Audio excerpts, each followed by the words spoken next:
জীবনে যা চেয়েছিলাম তার কিছুই পাওয়া হলো না।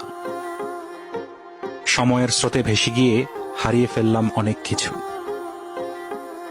নিজের স্বকীয়তা, সুখ, শান্তি, স্বপ্ন, সবকিছু। ভালো থাকার প্রচেষ্টায় বারবার লড়াই করেছি।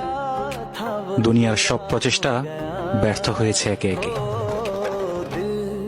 শেষ পর্যন্ত কোনো চাওয়া পাওয়া আর পূরণ হয় না। যখন সব চেষ্টায় বৃথা হয়, তখন জীবনের থেকে চাওয়ার মতো আর কিছুই বাকি থাকে না।